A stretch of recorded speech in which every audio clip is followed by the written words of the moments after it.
하나님 말씀을 함께 보겠습니다. 마태복음 1장 21절 말씀을 보겠습니다.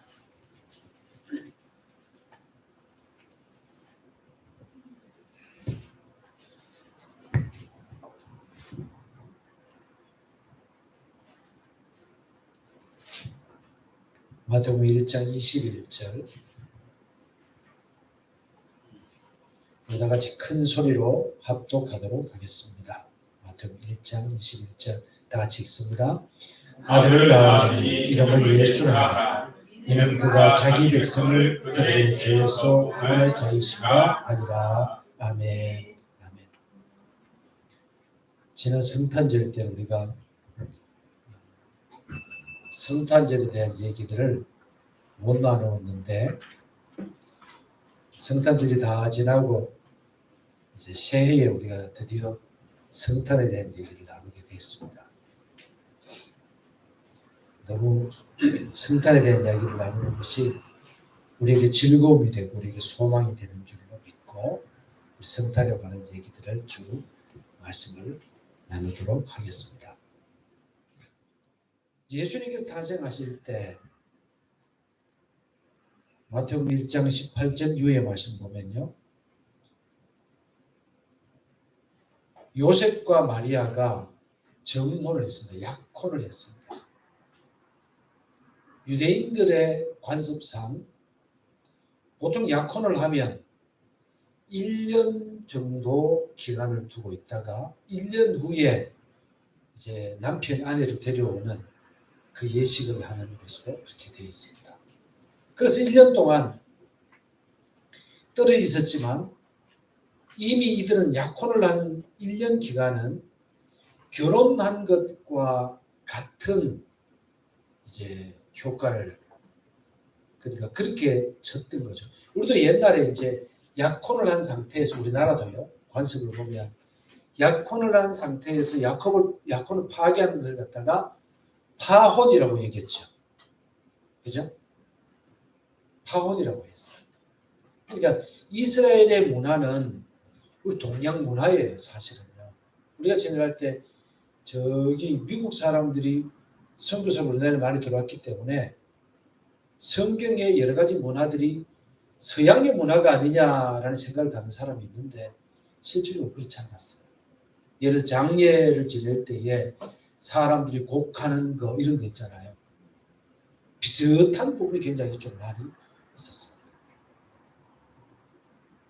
그래서 1년 후에 데려오기로 했는데 이 1년, 약혼을 하고 난 다음에 1년 안에 일어난 일들 중에 하나가 마리아가 임신했다는 것이었어요.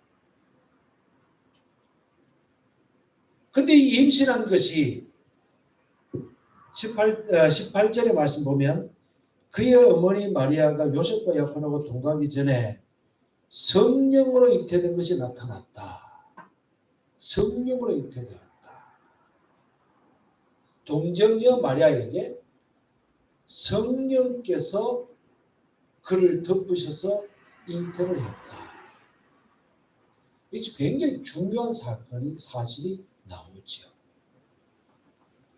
왜냐하면 예수님이 탄생하신 것은 성령으로 말미암아 탄생한 것이, 그래서 마리아는 남자의 씨로 임신한 것이 아니다라고 해서 굉장히 중요한 하나의 사건이었습니다.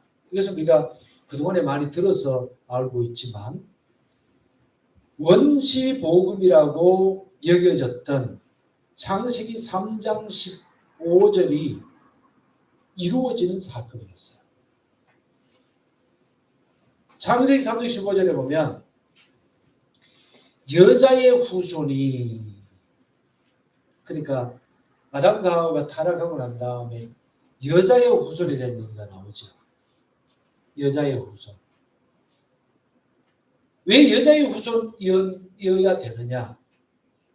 로마서 말씀에 따르면은 남자의 후손은 아담의 죄를 유전으로 받는 거예요. 죄인으로 탄생하는 거예요. 모든 남자의 씨로 태어나는 사람은 모두 죄인으로 태어나게 되는 거예요.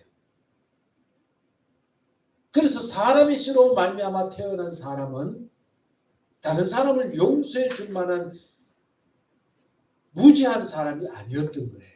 그렇기 때문에 여자의 후손으로 탄생할 수밖에 없었다. 예수님은. 그런 의미를 가지고 있는 내용입니다. 그동안에 우리가 말씀을 많이 배워왔기 때문에 이 부분을 조금 생략을 하고 넘어가도록 하겠습니다. 19절에 보면 이 요셉은 의로운 사람이라, 아주 호들갑스럽거나 이런 사람이 아니라 의로운 사람이었다는 말은 율법을 지키려고 노력했던 사람, 또 곧고 강직한 사람이었다는 것이죠. 그런데 동시에 이 요셉의 됨됨이는 마리아에 대해서 이전부터 잘 알고 있었던 사람으로 보여요. 그래서 자기가 이렇게 사랑했던 사람이었겠죠. 뭐 이렇게 공식적으로 요즘 우리 사람들처럼 뭐 이렇게 연애를 하거나 이렇게는 하지 않았다고 하더라도 마음에 간직하면서 그 여인을 아주 사랑했던 사람이었던 것 같아요. 그래서 자기가 사랑했던 이 여인이 분명히 무슨 문제가 있을 것 같아요. 임신했다는 얘기를 들었을 때 내가 사랑했던 여인이 불륜을 저질러서 임신했을 것 같지는 않은데 무슨 문제가 있을 것 같은데 뭔지는 모르겠어. 그래서 자기가 사랑했던 여인이기 때문에 이 여인을 율법에 의해서 투석형 있죠. 간음을 저지른 여인을 데려다가 돌로 쳐 죽이는 율법을 따라하는 그 투석형에 처해지기는 조금 문제가 있는 것 같고, 그래서 그냥 관계만 끊고자 원했습니다. 그렇게 하나님의 성령께서 꿈에 나타나셔서 뭐라 그래요? 다윗의 자손 요셉아. 왜 다윗의 자손 요셉이라고 얘기했을까요? 그렇게 얘기하는 것은 다윗의 자손이라고 얘기하는 것은요, 이스라엘 사람이 다윗의 자손 이 얘기만 나오면 메시아 왕을 떠올렸어요. 지난주에 말씀드렸잖아요. 다윗의 자손 그러면 메시아 이를 떠올리는 거예요. 그런데 하나님의 성령께서 꿈에 천사를 보내서 천사가 요셉에 나타나서 얘기를 다윗의 자손 요셉아 이렇게 얘기하는 것은 분명히 요셉에게 어떤 충격적인 얘기를 하는 거예요. 그 얘기를 하면서 다윗의 자손 요셉아 너의 아내 마리아 데려오기를 두려워하지 말아라. 마리아가 임신한 것은 성령으로 된 것이다 라고 얘기를 하면서 이 얘기만 툭 던져줘도 요셉은 율법에 어느 정도 능통한 사람이었고 하나님의 말씀을 아는 사람이었고 메시아가 오실 것을 기대했던 사람이었기 때문에 이 정도만 얘기를 해줘도 이 요셉은 이미 이 모든 과정이 어떻게 되어가는지를 좁게 뚫고 있었던 사람이었던 거예요. 하나님의 역사는요, 하나님의 말씀도 모르고 귀를 닫고 그냥 있는 사람에게 하나님이 역사하시는 것이 아니에요. 하나님의 나라를 기대하고 주님의 말씀에 귀 기울이고 뭔가 하나님께서 내게 말씀하실 것을 기대하면서 있는 사람에게 하나님께서는 보여주시고 그 길을 열어주시는 거예요. 오늘 여러분들이 그런 사람들이 되어지기를 주님으로 축복합니다.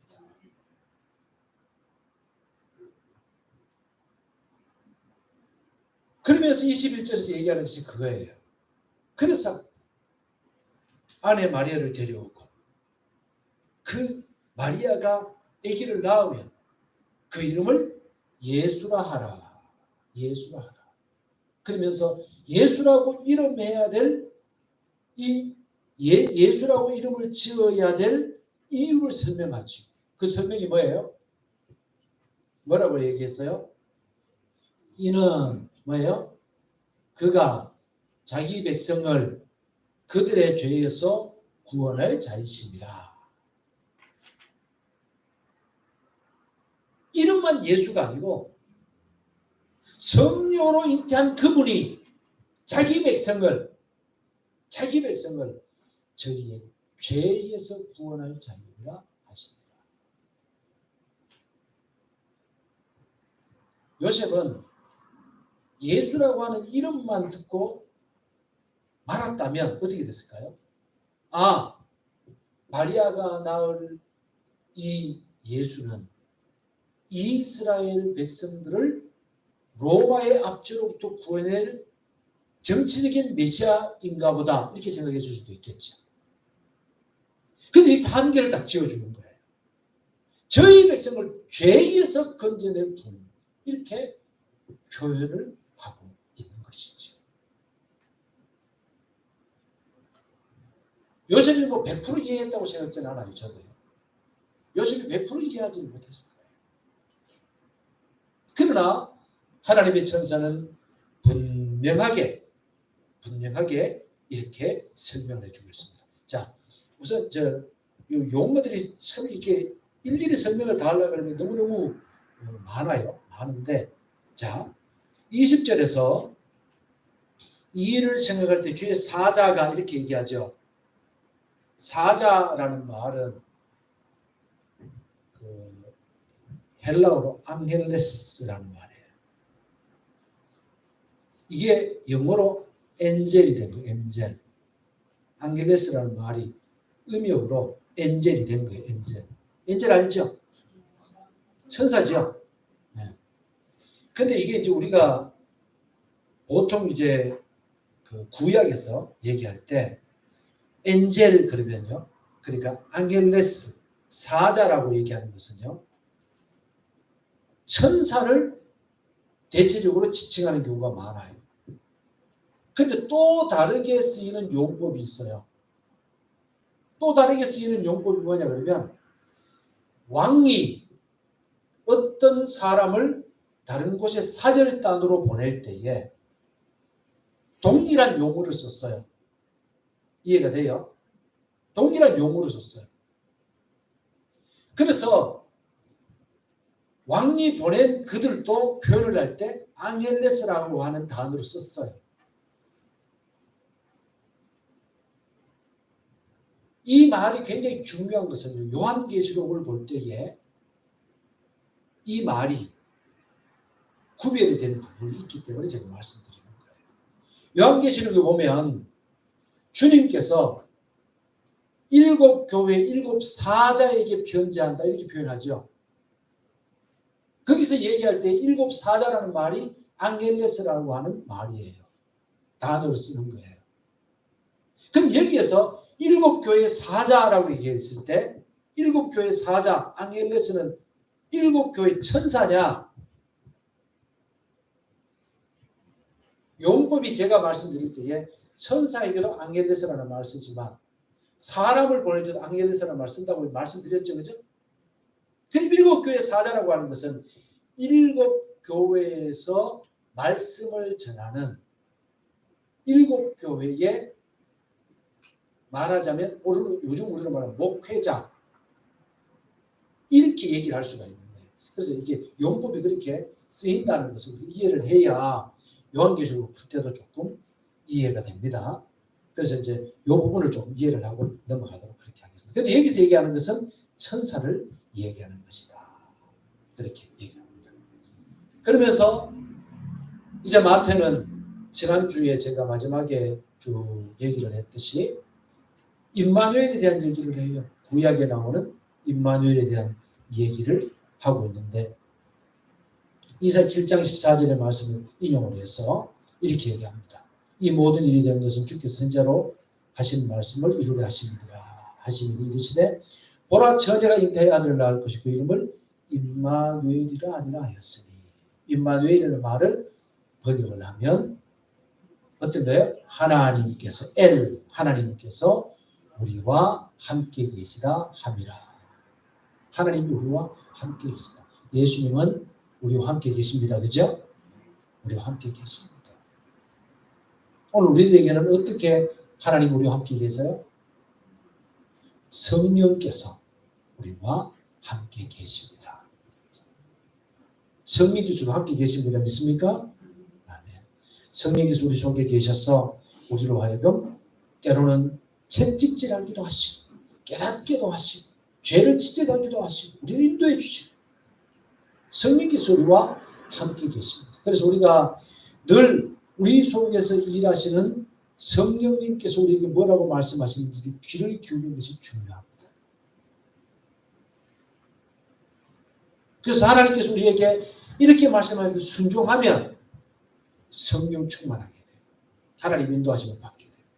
우리 속에 있는 죄성, 죄의 뿌리, 지난주 오후에 우리가 말씀을 배웠듯이 여전히 악한 사단이 우리 속에 역사하고 있어요.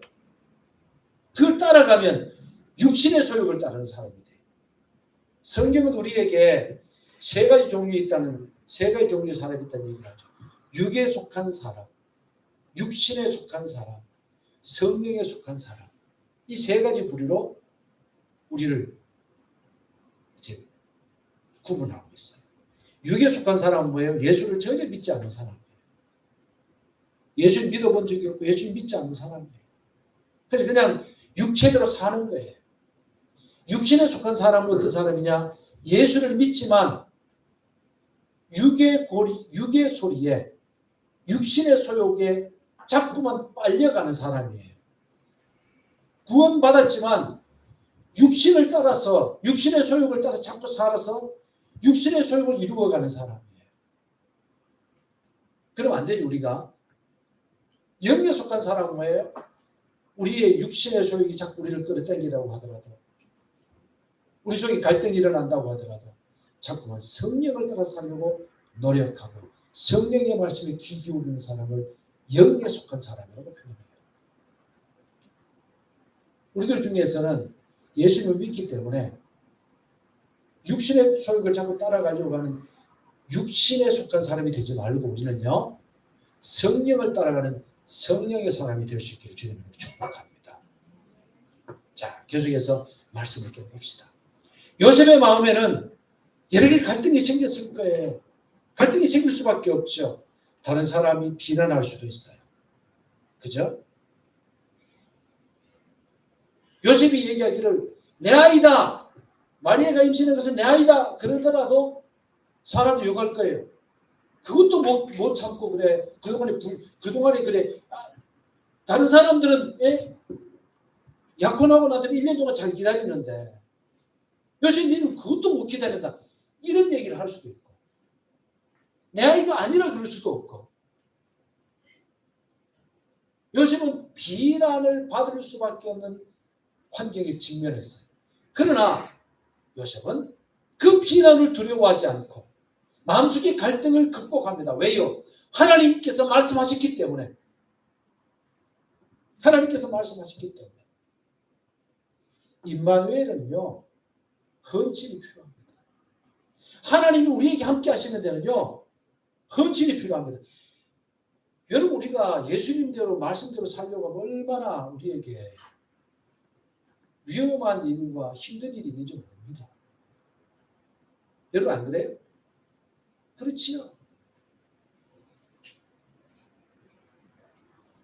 때로는 생명의 위협이 있을 수도 있어요.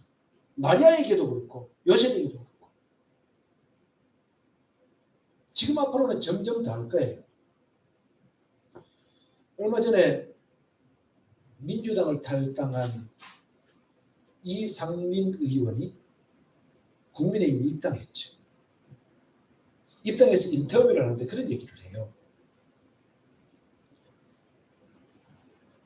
그 차별금지법 있잖아요.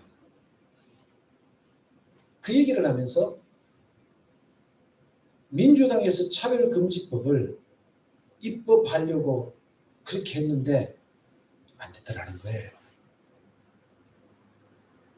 왜냐하면 그 중에 일부 크리스찬들이 여기서 적극적이지 않았기 때문에 그렇다.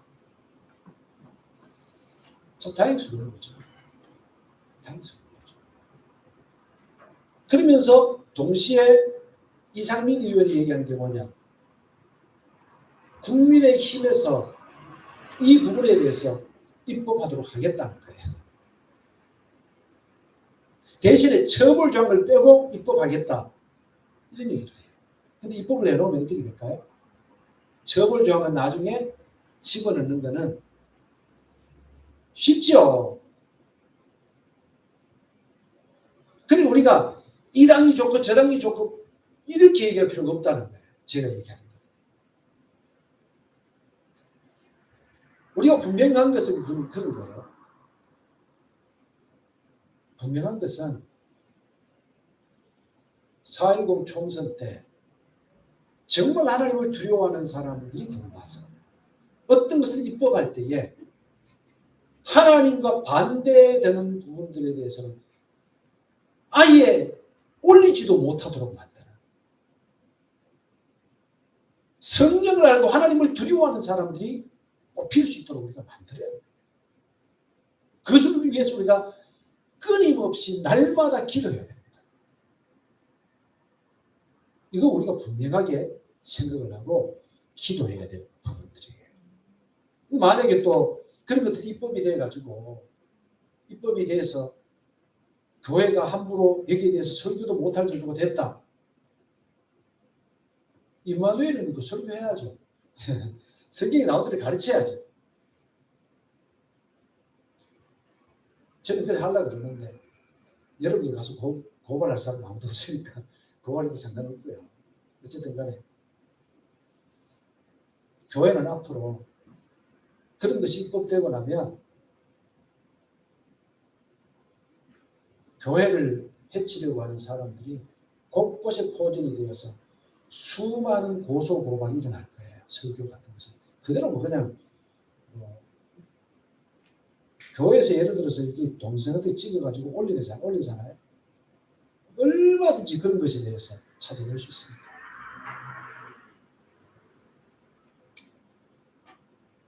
동시에 우리가 임마누엘에 대해서 생각할 때에 임마누엘은요, 하나님 이루십니다. 마리아가 돌에 맞아 죽을 지경에 처한 거예요, 이거는요. 그런데 이것을 다 하나님께서 마리아에게 말씀하시고 마리아가 잉태되고 난 다음에 이것을 모두 안전하게 지켜가는 그 과정, 예수님을 지켜가는 모든 과정, 누가 하셔요? 하나님이 하셔요. 우리가 주님께 순종하면 주님께서 이루어주신다는 것을 우리가 믿으시기 바랍니다. 하나님께서 우리에게 무엇을 말씀하시는지 그것이 우리가 순종하기만 하면 하나님께서 그 모든 과정을 이루어 가십니다.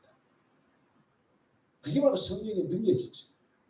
믿는 사람에 의해서는 하나님의 능력이죠. 이걸 못 믿으면 우리는 주님께 순종할 수 있는 어떤 것들도 불가능할 것 같아요. 우리가 주님께 순종하면 주님께서 우리를 지키실 것을 믿습니다. 아멘. 분명히 그렇게 믿습니다. 2장 말씀을 조금 말씀을 나누도록 하겠습니다. 2장의 말씀 보면 이렇게 시작합니다. 헤롯 왕 때 예수께서 유대 베들레헴에서 나시매 동방으로부터 박사들이 예루살렘에 이르러 말하되 유대인의 왕으로 나시니까 어디 계시오? 누가 동방에서 그의 배를 보고 그의 경배하러 왔노라. 경배하러 왔노라. 이런 얘기들이 쭉 나옵니다. 그래서 동방 박사들이 동방에서 예수님의 별을 보고 유대 베들레헴까지 오는 그런 얘기들이 나와요. 근데 먼저 찾아간 곳이 어디였죠? 예루살렘으로 갔죠. 예루살렘으로 가서 거기에서 헤롯 왕가에 들어가서 이제 왕궁에 들어가서 유대인의 왕을 만나려고 했는데 이 얘기를 들은 헤롯이 당연히 당황을 하죠. 자기들에게는 뭐 아기가 태어난 것도 없고 그 다음에 헤롯은 본래 그 씨가 에돔 족속이에요. 에돔 족속이었어요. 제가 나중에 이걸 다 편집을 하면 이렇게 책을 만들어서 드릴 테니까 그때 가서 좀 보도록 하고 오늘 그 얘기를 다 하기가 좀 어려워요. 지난 수요일 날 우리가 오바자서의 말씀 보면서 예언에 대한 얘기를 했기 때문에 꼭 그대로 연결이 되는 거죠. 그래서 그때 얘기를 좀 하도록 하고. 그래서 유대, 그러니까 이 왕이 헤롯이 완전 유대 혈통이라고 하더라도 또 다른 왕이 태어났다 그러면 깜짝 놀랄 텐데, 이 헤롯은 그 혈통이 에돔 족속이었기 때문에 다윗의 왕조에서 왕이 태어났다라고 얘기하면 자기 권력이 있는 거잖아요. 당연히 그게 누군지 궁금할 것이고, 두 번째 찾으면 죽이려고 했겠죠. 그것이 그대로 여기에 나오는 거예요. 그래서 이 헤롯이 사두개인 제사장들, 대제사장들과 대제사장들, 그러면 본래는요, 제사장에는 대제사장 한 명이에요. 그래 안 그래요? 대제사장 한 명이에요. 그런데 대제사장직 나이가 차면은 또 다른 대제사장을 임명을 하고 또 다른 대제사장을 임명하고 이렇게, 그러니까 대제사장들이 은퇴를 해도 대제사장님 이렇게 불러주는 거예요. 그래서 대제사장들이라고 표현하는 거예요. 이해가 됐죠? 대제사장이 여러 있는 게 아니라 대제사장이 은퇴를 해도 대제사장으로 불렸기 때문에 대제사장들과 이렇게 표현하는 거예요. 그렇게 이해를 하면 됩니다. 대제사장들과 백성의 서기관들, 바리새인들 중에 일부겠죠. 율법에 뛰어난 사람들을 모아서 묻습니다. 왕이 어디서 태어나겠소? 하고 물으니까 이 사람들은 뭐 율법에 박식한 사람들이니까 이들이 바로 그 입에서 선지자의 말을 인용을 해서 베들레헴에서 태어나죠. 베들레헴에서 태어납니다. 하고 바로 얘기를 합니다. 그런데 좀 재밌는, 베들레헴이라는 말이요, 말 뜻을 뜯어보면 빵집, 떡집 이런 뜻이에요. 근데 예수님께서 말 뜻이 그렇다고요. 예를 들어서 대구 그러면은 큰 언덕 이런 뜻이잖아요. 그죠? 큰 언덕. 부산, 부자가 무슨 부자예요? 부산은 부자입니다. 매산자 이렇게 되잖아요. 그죠? 경산은 경사경자에다가 매산자를 쓰죠. 경산 안내 이런 뜻이에요. 경산은. 베들레헴이라는 말의 뜻은 빵집이라는 뜻입니다. 거기에서 예수님께서 말씀하실 때 나는 생명의 떡이다. 나는 생명의 빵이다. 나를 먹어야 너희들이 산다. 이런 말씀하시잖아요. 그래서 예수님은 빵집에서 탄생하신 빵이 생명의 빵이에요. 아시겠죠? 재밌죠? 그래서 예수님이 빵집에서 베들레헴에서 탄생하셨어요. 그래서 사람들이 이제 얘기를 해주죠. 베들레헴입니다. 그러니까 박사들이 예루살렘에서 예수님 못 찾고 다시 베들레헴을 향하게 됩니다. 베들레헴으로 향하고 가다가 다시 그 별이 나타나서 그곳을 비추었다. 그래서 베들레헴에 가서 이제 아기 예수님을 만나서 거기서 예수님께 경배했다. 그러면 예수님이 이때까지도 마구간에 있었을까요? 마구간이 아니라 구유에 있었을까요? 아니었어요. 예수님이 탄생하신, 그러니까 그 후에 요 얘기를 좀 하고 넘어갑시다. 그 후에 꿈에 하나님의 천사가 이 동방박사들에게 나타나서 예루살렘에 돌아가지 말고 예루살렘과 베들레헴 8km 정도 됩니다. 8km면 몇 리요? 20리길 되죠. 20리길 되는데 20리길 굉장히 가깝잖아요. 그러니까 이 동방박사들이 예루살렘으로 돌아가지 않고 하나님의 지시를 받아서 다른 길로 자기 고향으로 돌아가 버리게 되는 거지. 그때 이 헤롯이 동방박사들이 돌아오지 않는 것을 알고 동방박사들에게 언제 별이 나타나는지 다 물었거든요. 그래서 이 헤롯이 그 때를 기준으로 해서 2살 이하의 아이들 다 죽여버립니다. 그러니까 이렇게 생각을 하면 돼요. 사람이 암이 여기 생겼잖아요. 암이 여기 생겨서 이렇게 관찰해보고 암이 있으면 암세포만 탁 찍어냅니까? 아니죠. 주변을 다 도려내죠. 마찬가지로 동방박사들이 얘기했던 그 때를 기준으로 해서 앞뒤로 태어난 아이들을 다 죽이게 되는 거죠. 그게 바로 언제냐, 몇 살이냐 그러면 2살 아래의 아이들을 다 죽여버립니다. 그런데 최소한 동방박사들이 별을 관찰하고 그곳에 나타나게 된 것은, 그러니까 베들레헴까지 오게 된 경위는 수주 내지 수개월이 지났다. 이렇게 이해를 해볼 수 있어요.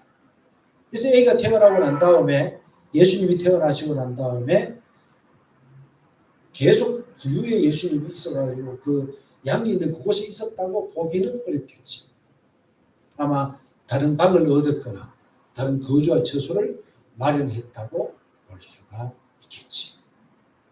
더군다나 요셉 같은 경우는 다윗의 자손이었기 때문에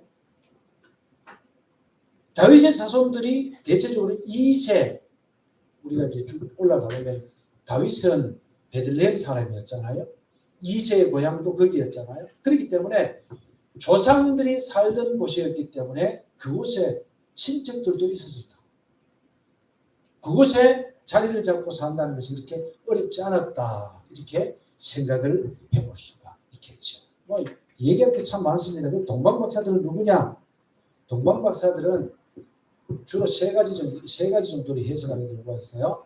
동방, 그러니까 쉽게 얘기하면 페르시아나 바벨론, 아라비아 이쪽에서 뭐 조로아스터교를 믿는 사람들이거나 아니면은 페르시아나 바벨론, 아라비아에 있던 정성가들이었을 것이다 라고 하는 것이 첫 번째 견해.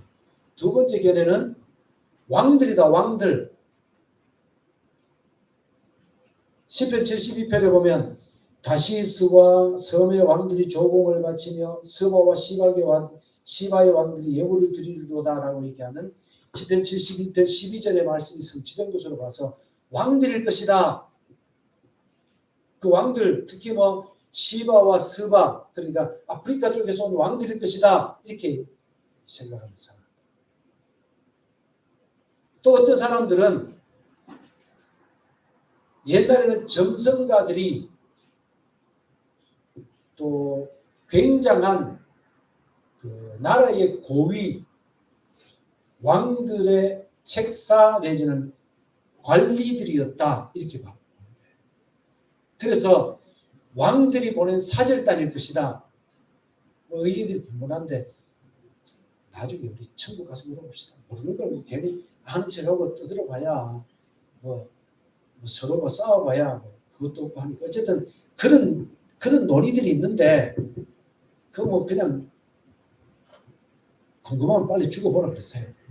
우리 그것까지 뭐 다 따질 건 없고 어쨌든 그런데 여기서 중요한 게 있어요. 중요한 것은 예수님께서 타정하셨을 때 첫 번째 예수님을 경배했던 사람은 누구예요? 목자들 유대인들이었죠. 유대인들이면서 목자들은요, 그때 당시에 목자들 그러면 별로 좋은 직업으로 치지 않았어요. 왜냐면 목자들은 양을 치다가 나는 훔쳐오기도 하고, 뭐 주인의 양을 뭐 잡아먹기도 하고, 그런 짓을 했기 때문에 목자들은 그렇게 말하자면 메인 아주 중요한 인물들로 치지 않았어요. 그냥 아웃사이더 정도로 얘기했다. 그 말이에요. 그런데 예수님은 그들의 구주시고 어쨌든 동방박사들은 이방인이었잖아요. 그죠? 이방인들까지도 구원하신 메시아시다라고 하는 것을 보여주기 위해서 이방 세계에서 별을 연구하는 사람들이 그곳에 와서 예수님을 만나게 된 거예요. 그러면 또 한 가지 생각해 봐야 될 것은 성령의 지시를 받았던 동방박사들은 믿음의 사람이고 이들이 구원받았다고 하는 증거들이 있느냐? 전승입니다. 전승요. 전승에 의하면 이 세 사람은 멜카이어, 벨사사르, 카스파라고 하는 세 사람이었는데 이 세 사람은 나중에 예수님의 제자 도마로부터 전도를 받고 칭례를 받고 나중에 구원을 받아가지고 그들의 유골은 세인트 헬레나에 있는 콘스탄티노플 성 소피아 사원으로 운구되어서 다시 이들의 뼈가 밀란을 거쳐서 퀼른 성당에 안치됐다 이렇게 뭐 얘기하는데 확인할 방법이 없어요. 진짜인지 가짜인지 몰라. 이들이 구원받았든 구원받지 않았든 상관이 없어요. 우리는 그것까지 일부러 그것을 찾아서 그렇게 할 필요가 전혀 없다. 단지 우리가 생각해야 될 것은 그들에게도 주님은 구주시다라고 하는 이 한 가지 사실을 이해를 하면 됩니다. 그럼 이들이 만약에 동방박사들이 끝까지 예수님 안 믿었다고 하면 그들에게 하나님께서 이렇게 보여주시고 그렇게 할 이유가 뭐 그런 예들이 있느냐? 성경에 보면 그런 예들이 차고 넘칩니다. 예를 한 가지만 더 들어볼까요? 이스라엘이 민수기에 보면 이스라엘이 출애굽을 할 때에 발락이 불러왔던 발람이라고 하는 선지자가 있죠. 이 발람은 아주 그냥 우리로 말하면 무당이었어요. 무당. 이 무당이었는데 이 무당이 어떤 얘기를 하냐 그러면 무당이 하나님의 성령께서 그에게 나타나가 야, 너 이스라엘 저주하지 마. 근데 발락이 처음에 사람들을 보냈다가 안 되니까 나중에 사람들한테 가가지고 발락이 사람을 보내가지고 네가 오면은 금도 주고 은도 주고 다 줄게. 오기만 해라. 이렇게 얘기를 합니다. 그러니까 발람이 막 가고 싶어 죽는 거예요. 나 가고 싶다. 하나님의 성령이 못 가게 하니까 가고 싶다. 앉아도 가고 싶다. 이래서도 가고 싶다. 뭐 굉장히 불안해하는 것을 옛날 어른들이 얘기하기를 오줌 마려운 강아지처럼 이렇게 표현하더라고요. 오줌 마려운 강아지처럼 나는 가고 싶다 이러니까 하나님의 성령께서 가거라. 가긴 가는데 내가 시키는 말만 해. 그래가지고 이 발람이 나중에 가가지고 그 중간에 생략하고 가가지고 서서 하나님이 주시는 말씀을 가지고 발락이 시키는 것처럼 이스라엘을 저주한 것이 아니라 축복만 하죠. 그래놓고 이 발람이 나중에는 뭐라 그래요? 자기 자신을 표현하기를 멀리를 바라보는 자, 앉아가지고, 우리로 말하면 앉아서 멀리를 바라보는 자, 자기 자신을 막 그리 칭송을 합니다. 아주 웃기는 노릇이죠. 그럼 발람이 하나님의 선지자였느냐? 아니에요. 이 발람이 나중에 어떤 일을 하냐면 이스라엘을 바알부올 사건을 연루시켜버립니다. 바알부올 사건은 뭐냐면 모압 여인들이 바알을 섬기는데 이스라엘 사람을 초청하도록 만들어서 이스라엘을 타락시키는 거예요. 이게 발람이 저지른 일입니다.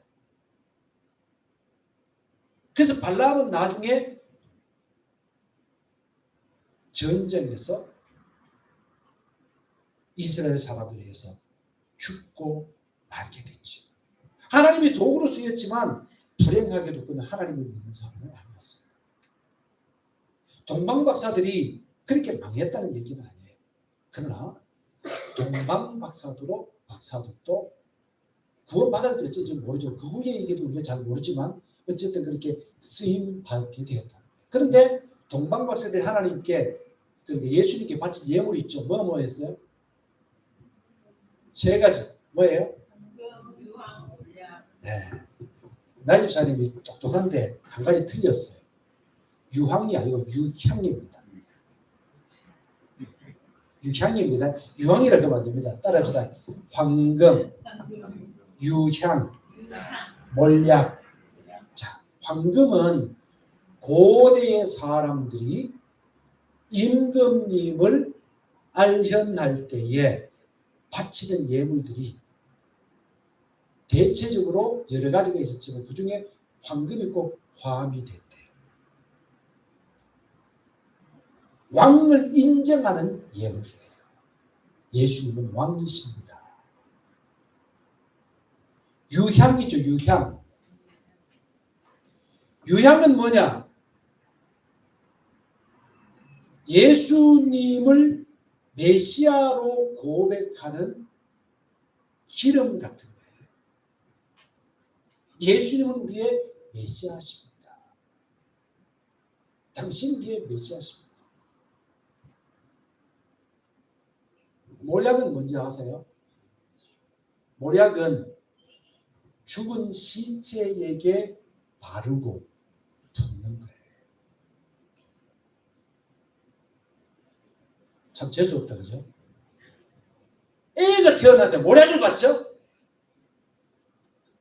맞잖아. 내가 아기를 낳았는데 죽은 시체에 바르는 모략을 받죠?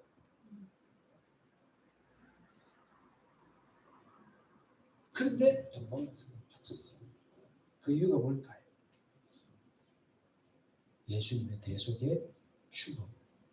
예수님이 죽으시는 것이 우리의 죄 때문에 돌아가신 것을 믿습니다. 라고 하는 믿음의 고백이지. 마태가 참 세밀하다, 그지? 이런 가지 다 보면서.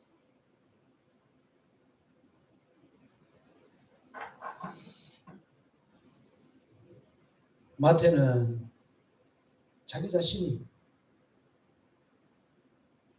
세리였고 죄인이었었는데 예수님이 타정하시기를 생각하니까 예수의 이름, 내 죄를 구원하러 오신 분이구나. 이방인들에게도 예수님은 구세주시고 세리인 나도 구원하신 예수님께서 모든 인류, 모든 사람에게 주님이 되시고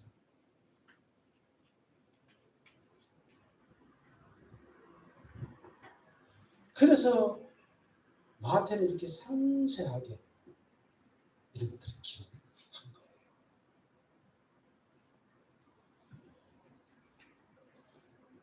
좀 돼야 되는데 오늘 얘기를 좀 더 하다 보면 이 얘기가 너무 또 한 15분 정도 지나가면 오늘 그 노아가 처음으로 왔는데 이 교회는 교회가 아니다. 목사 설교를 너무 길게 하더라. 이래 되면 다음 주에 안 올까 싶어서 오늘 설교를 요만큼 하도록 하겠습니다. 그러나 우리가 분명하게 오늘 말씀을 통해서 본 이런 내용이다. 마리아와 요셉의 헌신. 우리들도 주님의 뜻을 이루기 위해서는 주님의 헌신한 모습이 있어야 됩니다. 헌신에는 임마누엘은 주님께서 이루어 가시는 것이다. 알겠죠? 주님이 이루어 가시는 겁니다. 주님이 이루어 가십니다. 내 능력, 내 뜻대로 되는 것이 아니라 주님이 이루어 가시는 것이다. 그래서 우리가 마음속에 좀 새기는 시간이 되었으면 좋겠습니다. 또 하나 조금 전에 말씀드린 것처럼 예수님은 이스라엘의 정통, 왕가, 바리새인, 제사장 그룹 사두개인 이런 사람들에게만 구세주가 아니시라. 예수님은 세리였던 마태에게도 아웃사이더들 있잖아요. 그들에게 주님은 이방인들에게 주님은 구주가 되셨다. 오늘 우리들에게도 예수님은 주님이 되신다. 때로는 여러분 우리의 마음속에 주님을 잊어버릴 때도 있지요. 세상이 더 좋아 보일 때도 있지요. 순간순간 주님 뜻대로 결정하지 못하고 인간적으로 결정할 때도 많지요. 그러나 주님 여러분 버리지 않아요. 주님 우리를 찾아오셔요. 여전히 주님은 우리의 주님이십니다. 주님 우리에게 돌아오기를 기다리시고 주님은 우리가 주님께 헌신되어지기를 기다리셔요. 어제보다는 오늘이, 오늘보다는 내일이 좀 더 나아지는 삶, 주님께 더 복종하는 삶, 주님을 더 알아가는 그런 삶으로 우리 주님이 기뻐하시는 삶으로 바뀌어지는 우리 성도들이 될 수 있기를 주님으로 축복합니다. 예. 아멘. 잠시 기도드리십시다.